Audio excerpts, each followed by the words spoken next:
오늘은 라헬의 죽음에 대해서 한번 생각해 보도록 하겠습니다. 여러분, 사람이라면 한 번쯤은 인생을 살면서 꼭 경험해 봐야 하는 인생의 굴레가 있습니다. 우리가 어릴 적에 치아가리를 하지 않습니까? 그것은 누구나 다 겪는 아마 인생의 첫 번째 아픔이 아닐까 그런 생각이 들고, 우리가 사춘기 시절을 이렇게 보면 누구나 다 질풍노도에 고민되는 그런 시절들을 우리가 보내게 됩니다. 결혼을 하고 출산을 하는 일도 여러분 인생이라면 꼭 한 번쯤은 경험해 봐야 하는 일들이죠. 특별히 모든 인생이 꼭 한 번은 경험해 봐야 하는 그런 일들 가운데 사랑하는 가족이 먼저 생을 마감하는 일들을 꼭 경험하게 됩니다. 사랑하는 사람을 두고 먼저 세상 떠나는 그 죽는 그 당사자는 그 심정을 우리가 예상할 수가 없겠죠. 한 번도 우리 중에 경험해 본 사람이 없으니까. 그러나 사랑하는 가족을 떠나보내야 하는 남은 가족의 심정은 사실 이루 말할 수 없는 고통입니다. 오늘 우리가 읽은 본문의 말씀을 보시면은 야곱이 사랑하는 아내 라헬을 먼저 보내는 인생에 있어서 아주 힘든 고비를 넘어가는 장면이 나오고 있습니다. 여러분, 라헬은 어떤 사람이었습니까? 외삼촌, 그러니까 야곱의 외삼촌의 둘째 딸이었습니다. 야곱이 에서를 피해서 하란에 있는 외삼촌 댁으로 이제 잠시 피하러 나갔을 때 하란 땅에서 야곱이 제일 먼저 만난 사람이 바로 이 라헬이었습니다. 그때 라헬에게 야곱이 첫눈에 이 라헬에게 반해서 라헬과의 결혼을 조건으로 해서 무려 7년간을 무임금으로 자발적으로 그렇게 일을 하겠다고 자처했던 적이 있었죠. 물론 라반의 속임수로 그 7년이 20년이 되었지만 야곱은 라헬을 만난 것을 단 한 번도 후회한 적이 없었습니다. 라헬을 만난 것을 하나님께서 하나님의 뜻으로 만난 것이다, 이렇게 생각을 하고 있었어요.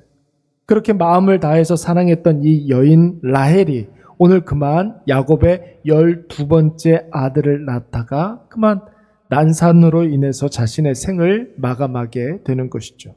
여러분, 라헬이 몇 살까지 살았는지 우리는 알 길이 없습니다. 추산을 볼 수가 없지만 한 가지 분명한 것은 무엇이냐면 당시에 기대 수명이라는 게 있지 않습니까? 야곱은 147세에 죽었고 야곱의 아버지는 180세에 죽었습니다. 이런 어떤 기대 수명이 있는데 그 기대 수명에 비해서 현저하게 젊은 나이에 요절한 것은 확실한 것 같습니다. 분명 야곱의 마음은 이루 헤아릴 수 없을 정도로 아팠을 것이며 그 어떤 것으로도 아마 위로를 받지 못했을 것입니다. 그런데 여러분, 오늘 본문의 말씀을 보시면은 사랑하는 아내 라헬을 먼저 떠나보내는 야곱의 심정을 여러분, 성경이 직접적으로 그렇게 밝히고 있지가 않습니다. 야곱이 라헬의 죽음 앞에 했었던 일들이 무엇입니까? 라헬이 숨을 거두면서 낳은 아들의 이름 베노니라고 이름을 전했는데 라헬이 죽고 난 다음에 그 베노니의 이름을 베냐민이라고 이름을 바꿔준 것 한 가지. 라헬이 숨은 숨을 거둔 그곳 에브랏 베들레헴 땅에 라헬을 조용히 묻어뒀다는 것이죠. 장사 지내고 그 묘실 앞에 묘비 하나를 세워준 것, 이것이 전부입니다. 그리고 그 직후로 라헬이 죽고 난 다음에 그곳을 떠나서 에델 망대를 지나 장막을 쳤다라고 했습니다. 여러분, 내용적으로만 놓고 보면은 야곱이 죽은 라헬의 장례를 잘 치러준 것처럼 보이지만 여러분, 이 과정에서 야곱의 감정, 슬펐더라, 애통했더라, 이런 감정의 어떤 단어들이 전혀 나오고 있지 않습니다. 라헬의 죽음만 그랬던 것이 아닙니다. 우리가 지난주에 야곱이 베델로 이렇게 돌아왔을 때 세 명의 죽음 앞에 직면하게 된다고 하지 않았습니까? 첫째는 야곱의 어린 시절 외할머니와 같았던, 야곱을 잘 보살펴 주었던 리브가의 유모 드보라가 죽었을 때 야곱은 그의 시신을 상수리 나무 아래에 장사하고 그곳의 이름을 그냥 알론바굿, 이렇게 이름을 붙여주고 맙니다. 아버지 이삭이 죽을 때에도 우리가 다음 주에 생각해 보겠지만은 이삭을 헤브론에 그냥 장사했다고만 했습니다. 여러분, 야곱은 자신에게 찾아온 인생의 어쩔 수 없는 슬픔의 고비를 묵묵히 그냥 받아들이고 있는 거예요.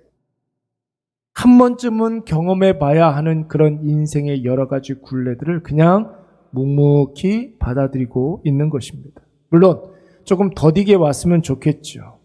그런데 여러분, 언젠가 한 번쯤은 감당해야 하는 이 이별의 순간을 조용히 가슴 한켠에 묻어두고 자기가 가야 할 길을 묵묵히 가고 있는 거예요.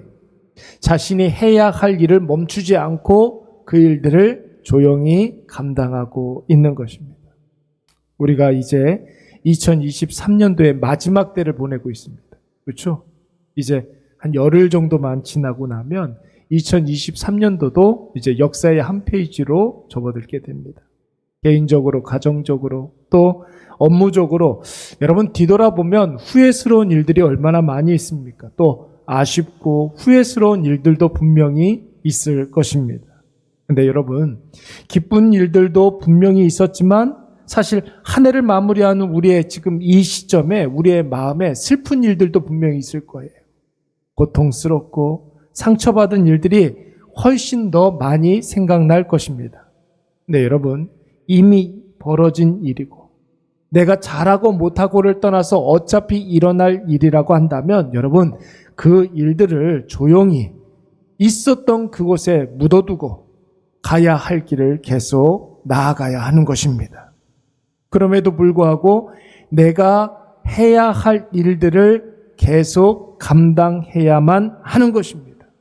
여러분, 지난번에도 말씀을 드렸지만 요즘 유행하는 말 중에 그런 말이 있다고 그랬잖아요. 중요한 것은 꺾이지 않는 마음이다. 마음만 꺾이지 않으면 된다.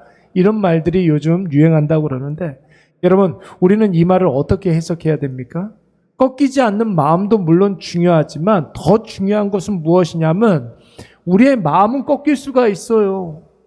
어쩔 수 없습니다. 슬픈 일을 당하고 애통하는 일을 당하면 마음은 꺾일 수 있을지 몰라도 여러분, 절대 하나님을 향한 우리의 믿음은 꺾이면 안 되는 것입니다.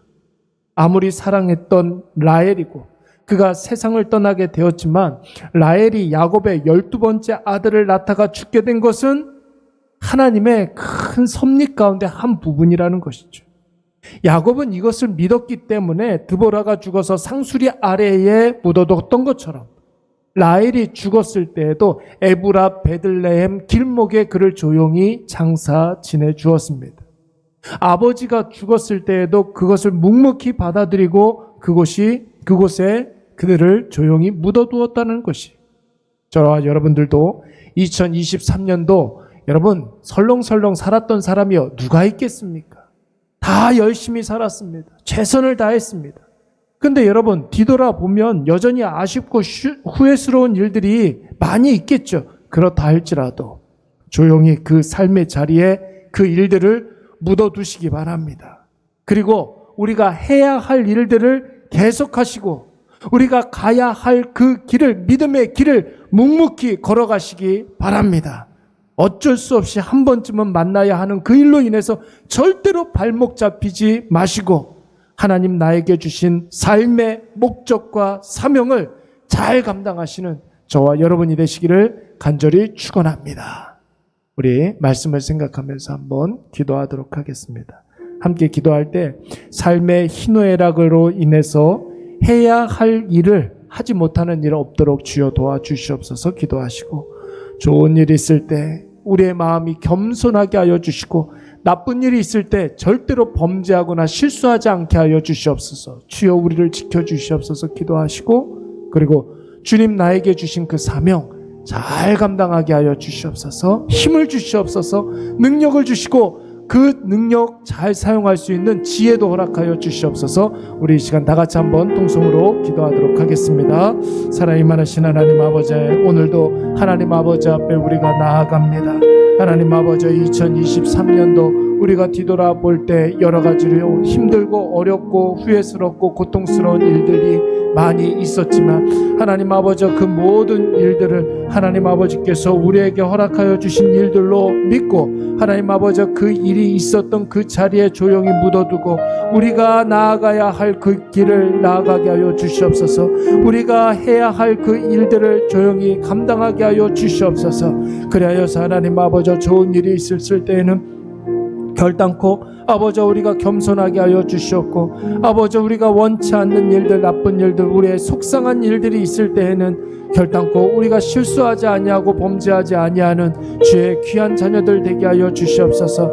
이 또한 하나님 아버지께서 허락하여 주신 일이고 아버지 결국은 다 지나가는 일들이온데 하나님 아버지 그 일로 인하여서 상심하여 우리의 발목이 잡히지 않게 하여 주시옵소서. 우리가 나아가야 할 그 삶의 목표를 분명히 두게 하여 주시옵고 하나님 아버지 우리 가운데 역사하시는 성령 하나님 아버지의 인도하심을 하나님 아버지 우리가 날마다 바라보며 나아갈 수 있도록 주여 도와 주시옵소서. 온전히 하나님 아버지 앞에 기도하며 나아갑니다. 우리의 아버지 모든 일거수일투족을 하나님께서 아버지 두루 감찰하여 주시옵고 아버지 하나님의 마음에 합당하지 않은 것들 회개하게 하여 주시옵고 그 모든 것들이 생각나게 하여 주시고 돌이키게 하여 주시옵소서. 하나님 아버지께서 기뻐하시는 일들이라면 아버지 그 일들에 대하여서 우리가 심참 발걸음을 옮기게 하여 주시되 특별히 하나님 아버지 그 일들을 감당할 수 있는 힘과 능력과 지혜를 허락하여 주셔서 하나님 아버지께서 오늘 나에게 역사하신다는 사실을 우리의 입술로 고백하고 우리의 모든 삶에서 하나님 아버지 입증할 수 있도록 주여 도와 주시옵소서. 이 시간 하나님 아버지 우리 사랑하는 일의 가족들 한 사람 한 사람 하나님 아버지 은혜의 장중에 거하게 하여 주시되 하나님 아버지 어디를 가든지 무엇을 하든지 하나님 아버지 말씀이 생각나게 하여 주시옵고 그 말씀이 어떻게 역사하는지를 깨달아 알게 하여 주시오며 그 자리에서 우리가 무릎 꿇어 기도할 때 우리의 모든 기도가 다 응답되어지고 우리의 모든 기도가 하나님 아버지 앞에 상달되어지는 놀라운 역사가 일어날 수 있도록 주여 도와 주시옵소서. 이 시간 하나님 아버지 우리의 마음에 하나님 아버지 정말로 무거운 짐이 있습니까? 아버지 불편한 것들이 있습니까? 하나님 아버지 그 모든 것들이 하나님 아버지 하나도 생각나지 않게 하여 주시옵고 아버지 우리가 아버지 바라봐야 되는 것은 오직 하나님만 바라보고 하나님 아버지의 말씀만 듣고 그 말씀대로 행하는 것이 될 수 있도록 주여 우리를 축복하여 주시옵소서. 여호와 하나님 아버지 우리의 심령에 하나님 아버지의 마음이 느껴지게 하여 주시옵소서. 하나님 아버지의 마음이 느껴지게 하여 주시옵소서. 하나님 아버지 그리하여서 우리를 불쌍히 여겨 주시사 한량없는 은혜를 허락하여 주시고 그 은혜로 말미암아 오늘을 살아갈 힘을 얻고 아버지 오늘 하루 가운데 우리가 해야 할 그 일들을 반드시 승리할 수 있도록 주여 도와 주시옵소서. 오 주여 하나님 아버지 우리 가운데 역사하시는 성령 하나님 아버지를 의지합니다. 하나님 아버지만 바라봅니다. 하늘의 신령한 은혜를 아버지 오늘도 우리가 구하며 나아갑니다. 아버지여 도와주시옵소서. 오 주여 하나님 아버지 우리 가운데 역사하시는 성령 하나님 아버지를 다시 한번 의지하며 나아갈 수 있도록 아버지여 우리를 도와주시옵소서. 주여 은혜를 베풀어 주시옵소서. 주여 우리와 함께하여 주시옵소서. 감사를 드렸고 예수님의 이름으로 기도드리옵나이다. 아멘.